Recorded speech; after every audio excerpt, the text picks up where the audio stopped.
Is Africa likely to benefit from President Robert Mugabe's African Union chairpersonship? What are the implications of European Union's $270 million aid money to Zimbabwe? What is the effect of the recent Manjo farmland grabs by First Lady Grace Mugabe? And what can be made of the emergence of the real ZANU-PF and the 2014 ZANU-PF factions? What time is it? It's question time.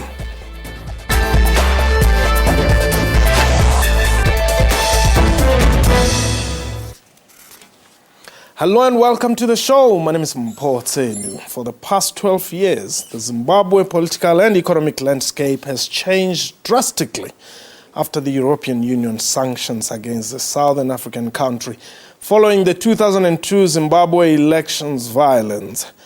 The invasion of white-owned farms by ZANU-PF-aligned military veterans further compounds the situation, this resulting in an economic and political crisis. In what has surprised many, the European Union recently gave Zimbabwe $270 million in aid money, aimed at improving the country's agriculture, health, and the development of governance structures. This is question time, and welcome my guest today, Zwimpeleli Langaranga, senior researcher at South African Institute of International Affairs. Ngobizita Mlilo, human rights lawyer. And Courage Manguro is the Secretary for Information and Publicity for ZANU-PF Youth League, based here in South Africa. Gentlemen, welcome to the show. Let's firstly look at the $270 million aid. What does this mean politically? You know, this is the European Union giving Zimbabwe, you know, this money. I think maybe to understand that kind of aid, we have to first understand maybe the history of the targeted sanctions, how they came about, and what was the effect of those sanctions, if any. So the sanctions were mostly put because of the deteriorating economic and political environment in Zimbabwe, especially the human rights abuses that came after the 2002 general elections. Yes.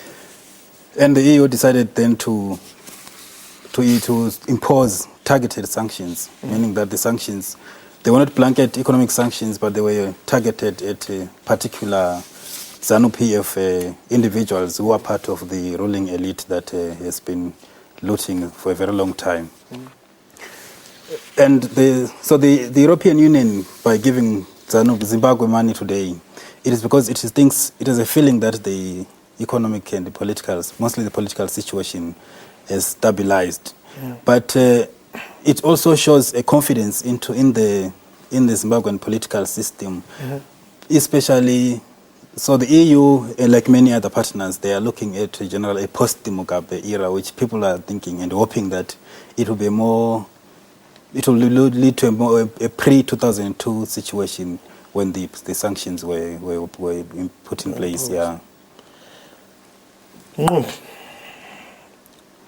You are a human rights lawyer. Somehow, I believe that human rights activists were saying, yes, Zimbabwe does deserve some sanctions. At the same time, the sanctions are hurting innocent people. What is the situation now? What is the feeling? I think we need to understand it from the perspective that says that the EU has never had a policy on Zimbabwe.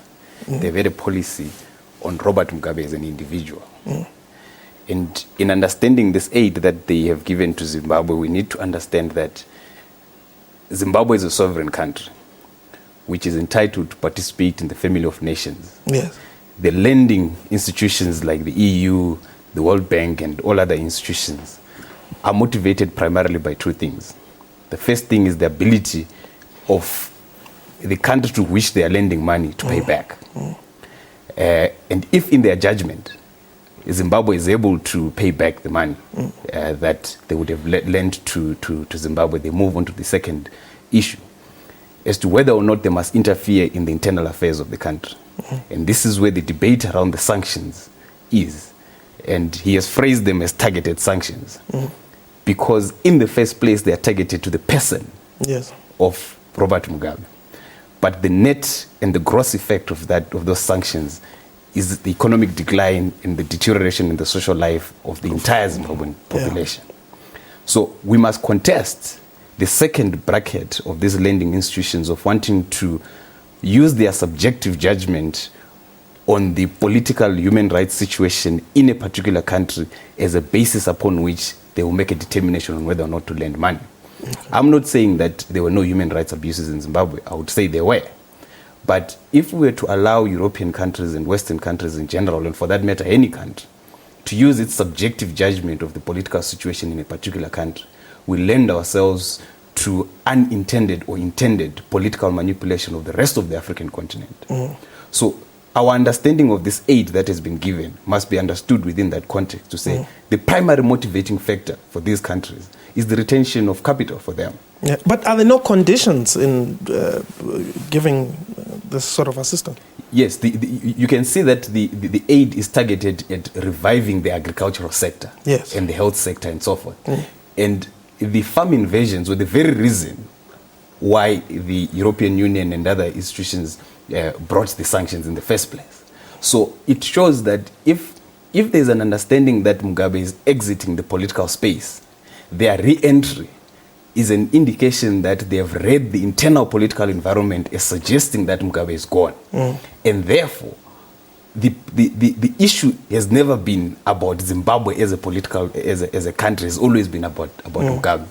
It's again a reflection of a misdiagnosis of the Zimbabwean problem, of understanding Zimbabwe's problem as if it's Robert Mugabe, rather than a new class which is emerging now in Zimbabwe of the so-called young Turks, where Zimbabwe is slowly but surely becoming a constitutional military dictatorship with a civilian face. Constitutional dictator? A military constitutional dictatorship with a civilian face. Military constitutional dictatorship with a civilian face. Your president. How are we sure, or is there any guarantee that you can give us that this this 270 million US dollars are going to be used for the development in the agriculture, health and governance sectors? Well, before I answer your question directly, let me clear some issues that have been raised here, lest people will remain misled.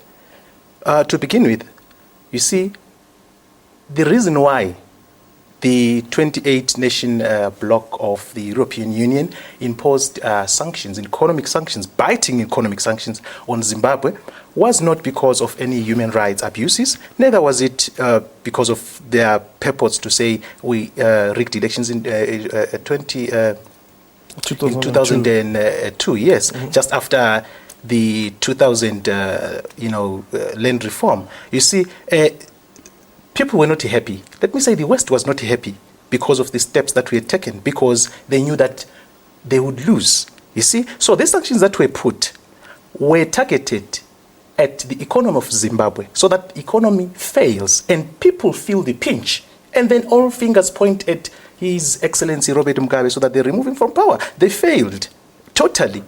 You see, we actually, as government, say, if there are any people who have concrete evidence to that effect, to say, we made at people, we're abusing people, we rigged the elections, why don't you bring the evidence forward? So for more than a decade, they have failed, all right? For more than a decade, they have failed. It looks like he's got evidence. Now, they've only realized that they are just wasting time. Let's partner with Zimbabwe. We've been calling for partnership with the EU to say we would like to trade with them, despite the fact that they were thinking that we were taking them for a ride and we're not doing the proper thing. But now they've realized that we are serious in the allegations that were there were just but lies. So hence the reason why this 267 million has been availed to us, so that we try and resuscitate our economy. See. Let's take a break. When we return, I want you to give him the evidence, because I think it's very important. This is Question Time. Please don't go away.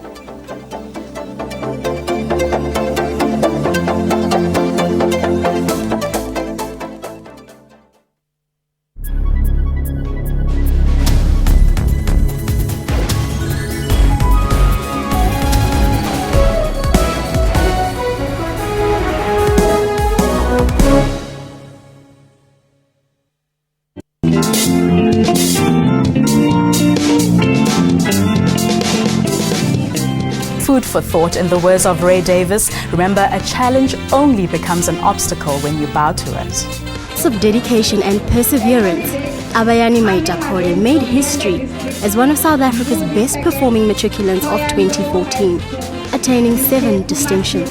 I believe that nothing should stand in your way if you see yourself in the future doing something great. So I just carried on and I never gave up. Though the circumstances I faced were challenging, I love challenges. So I was like, yeah, man, bring it on. I can do it. Join me, Refiwe Muiba, on Bophelong, your show about those who take on and conquer life's challenges, every Saturday at 17:30.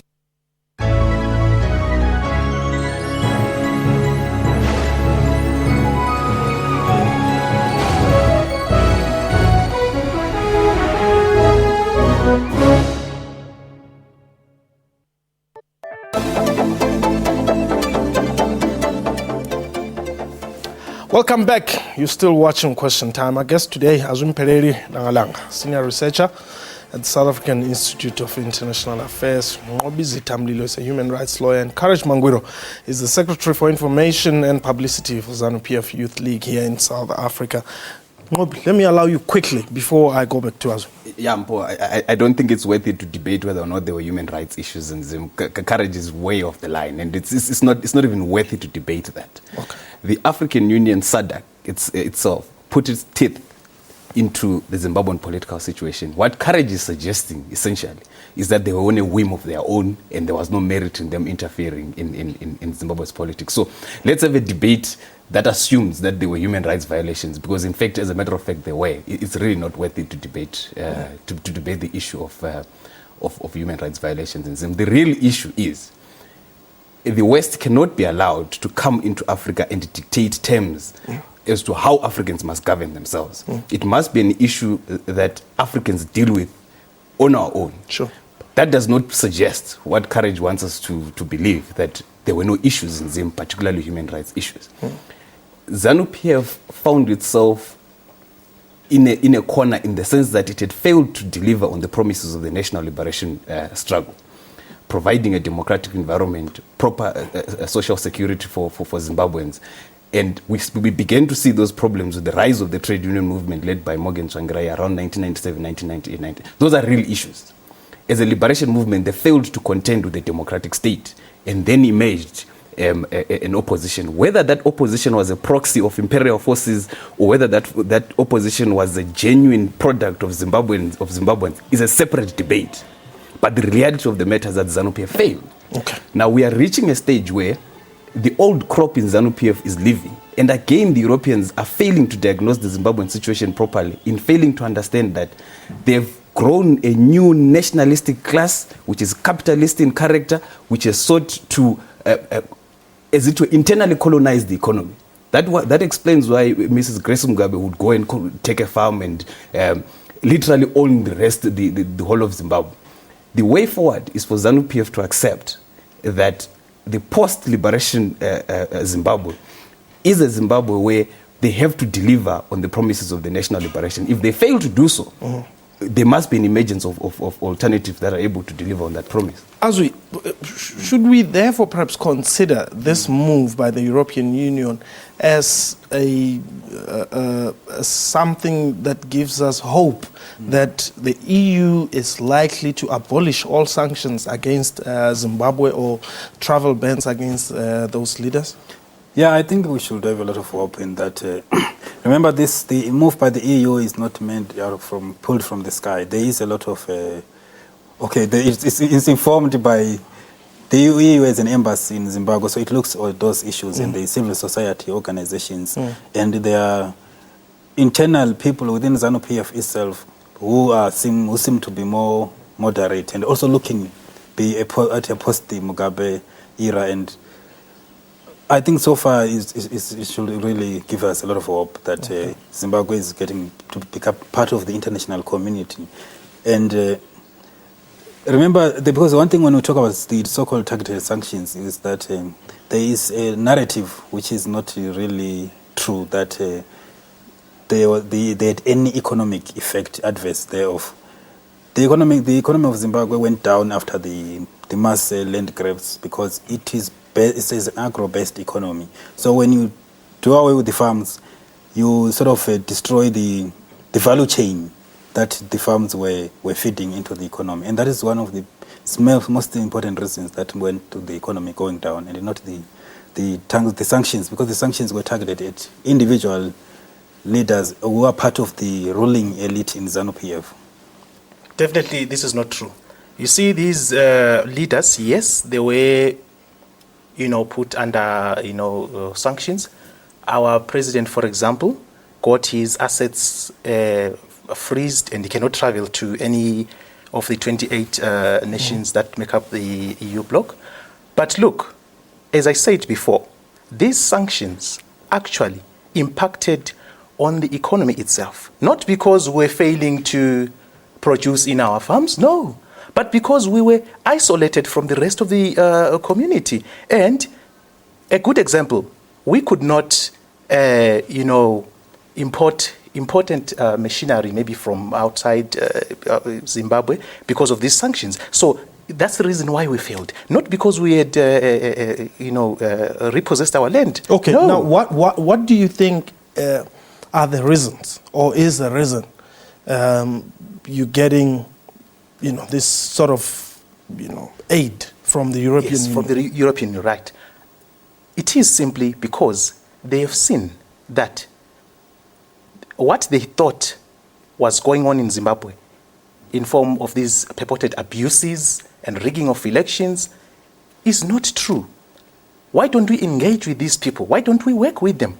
No, let's give them this 267 million so that they do whatever they want to do so that in order to revamp their economy. You sound very much like a politician. It is not only the 267 million that Zimbabwe got in form of aid. We have a project that we are working on with our northern neighbor Zambia, where the Kariba Dam is going to be revamped so that we augment the production of electricity between Zimbabwe and Zambia. And more than 200 million US dollars has been given in form of a loan to both countries by the EU.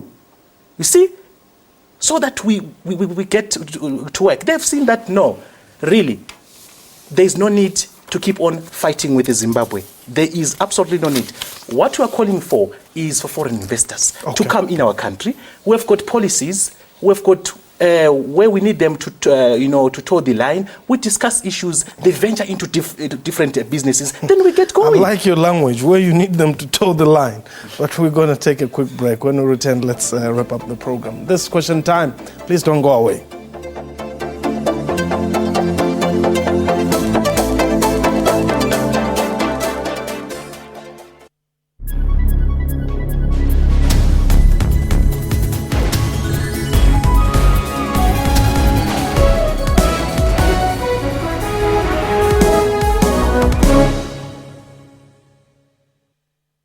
Month-long strike at the post office is officially over for now. Workers have indicated to us that we must proceed with a dispute, and we must lead them in the next industrial strike if it comes to that particular point. They felt betrayed by the intervention of our government through the minister, because that intervention simply backstabbed workers. A sophisticated network of illegal cigarette smugglers spread out across southern Africa.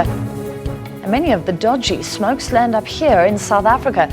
Is it this simple that you know that you're probably smoking an illegal cigarette if it's ridiculously cheap? It starts with consumers. So if you buy cheap cigarettes, you're not buying a bargain. That's business news. Weekdays at 6 p.m. on SABC News.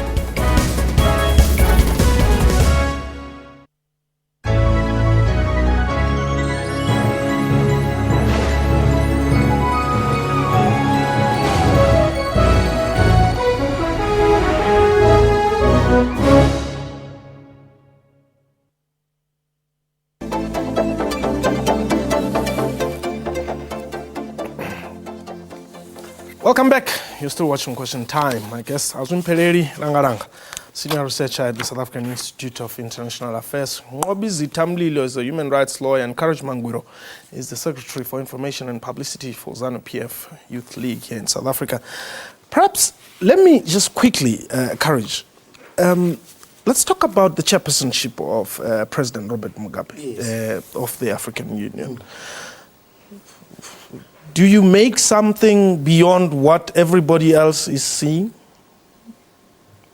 out of his election? Well, you see, his election should be viewed as victory for Africa.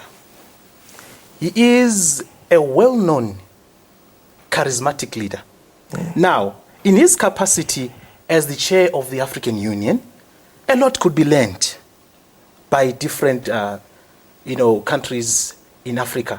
You see, all 54 of them would really get to benefit from his wise ideas. Okay. We are concerned especially with the freedom of our economy. We should be economically liberated. Most African countries are enjoying political independence. But how about our economy? Zimbabwe set an example. Although it was sabotaged, we still stand on our feet and say, let other African countries follow suit. Let them have economic liberation so that they consolidate their political, independence. And really, so I'm really glad that His Excellency has, gotten this position. So it is, quite beneficial for Africa as a whole. How will Africa benefit? No, Mpo, look, the election of Mr. Mugabe to the position as the chairperson of the AU is not an election like in a normal plebiscite where people go and vote and you say this is the popular leader. We all know that the position of chairpersonship of the AU and of SADC rotates. So as a matter of fact, it would have happened anyway. So there is nothing really to read into Mr. Mugabe assuming the position. That would have happened anyway. Secondly, his age tells us that he's functionally, it's not possible for him to behave the same way he used to behave during the struggle against colonialism. It is time that he leaves this political space and allow young people to take over and make the country progress.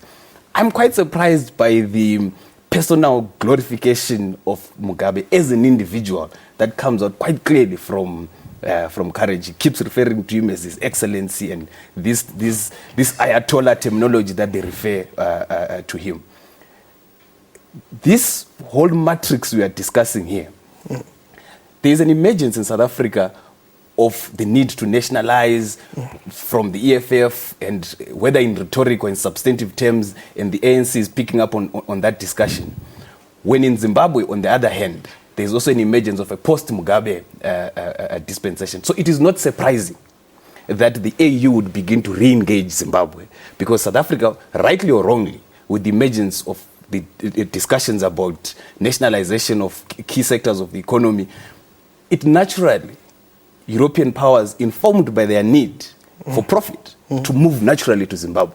So the engagement of the EU with Zim, the emergence of Mugabe as the chairperson of the AU, really nothing turns on it.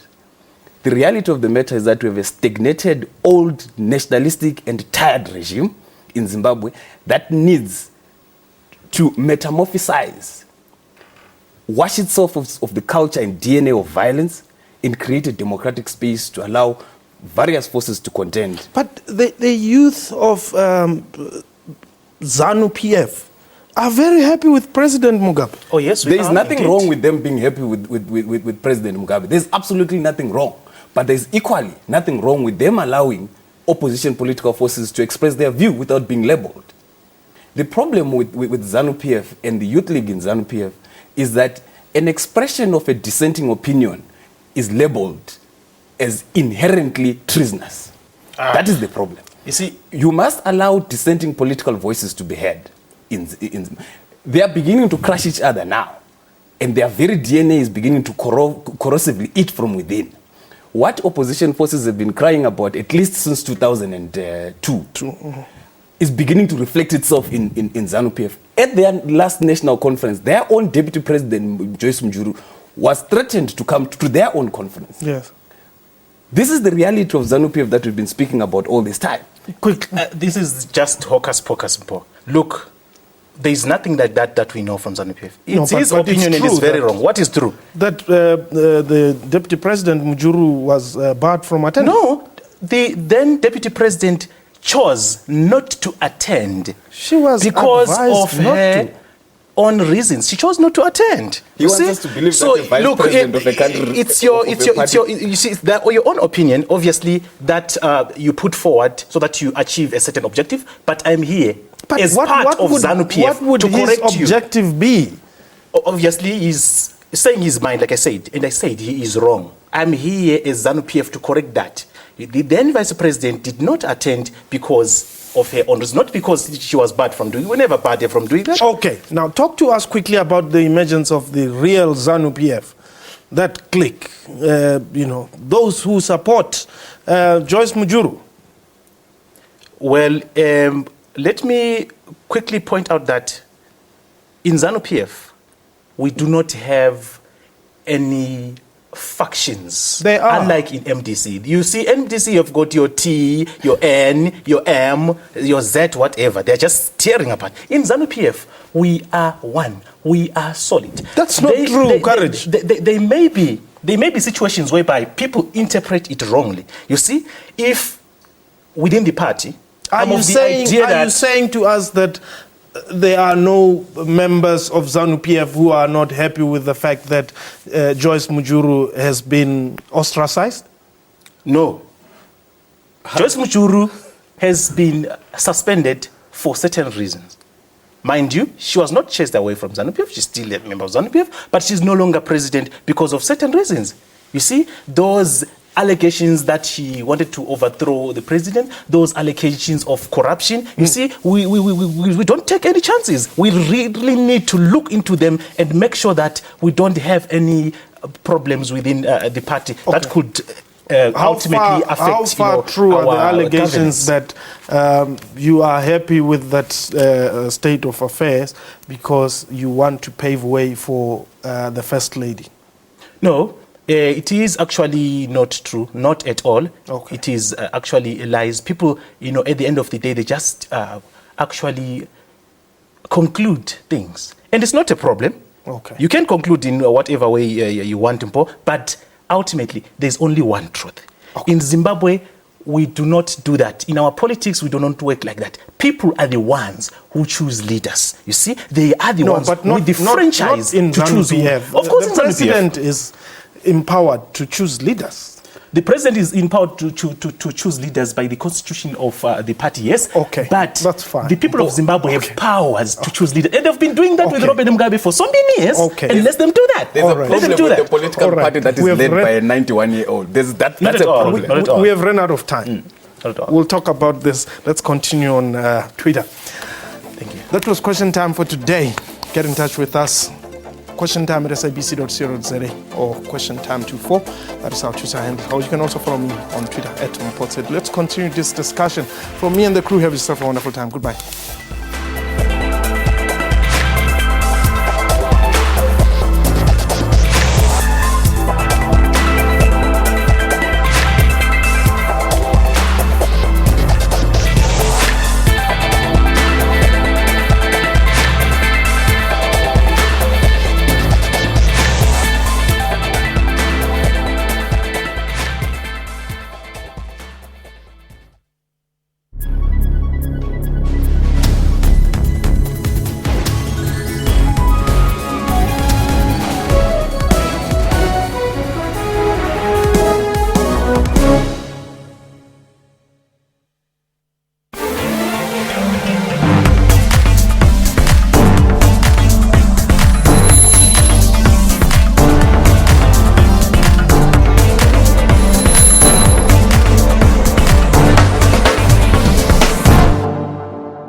A very good evening to you and welcome to Business Review. It's great to have you with us.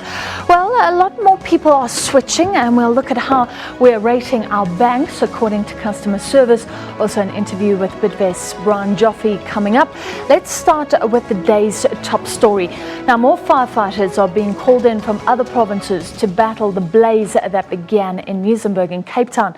A firefighter sustained burn wounds and 52 others were treated for smoke inhalation as emergency personnel continue to battle to control that fire that's raging on the Cape Peninsula. More areas are threatened and authorities said could now take days to extinguish. And now to give you an idea of the magnitude of the fire that began in Muizenberg in the Western Cape, here's some footage captured by Jason Aldrich. In the visuals, you can see how rapidly the fire spreads. It is in quick time.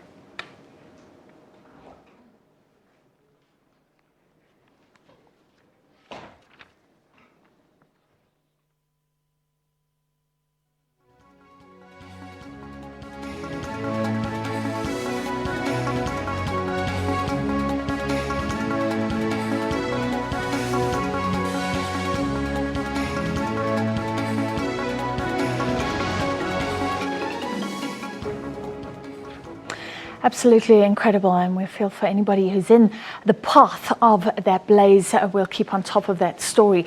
In business news now, finally a possible light at the end of a very dark tunnel. After various delays, the Medupi power station has been synchronized. It's produced a little bit of power for the first time. It's still not adding to the country's power supply, but it's a step in the process before the coal-fired station can start helping to alleviate South Africa's power shortage. 2 months ago, Eskom promised that one unit would go online in the middle of this year after it missed its December deadline. The utility has been battling to meet high electricity demand, resulting in blackouts since last year. The parastatal has now promised that Medupi's Unit 6's full potential of 794 megawatts will come online with the national grid within the next 3 months. Meanwhile, there are fresh signs that South Africa's economy is taking strain from power cuts. The Kagiso Purchasing Managers Index, which reflects manufacturing activity, slumped more than expected in February after a strong increase in January. PMI plunged 6.6 index points last month, dipping below the critical 50-point level, which separates contraction from expansion. Kagiso Asset Management says the deterioration in the sub-index measuring business activity was the key driver of the poor PMI number. It says the timing and frequency of load shedding is dampening demand for goods locally. This is also affecting manufacturers' ability to take on new orders or to expand and employ more people. The February PMI showed that price pressures continued to ease during the month. But recent increases in oil prices and continued rand weakness suggest that input costs are likely to go up in the coming months. Fuel prices are already going up by nearly 1 rand from Wednesday, and a further increase is expected in April due to the high fuel and road accident fund levies. In addition, electricity prices will also rise in the next few months. All of these suggest that manufacturers are likely to pass costs on to consumers, meaning prices of goods will go up and inflation could put consumers under severe pressure.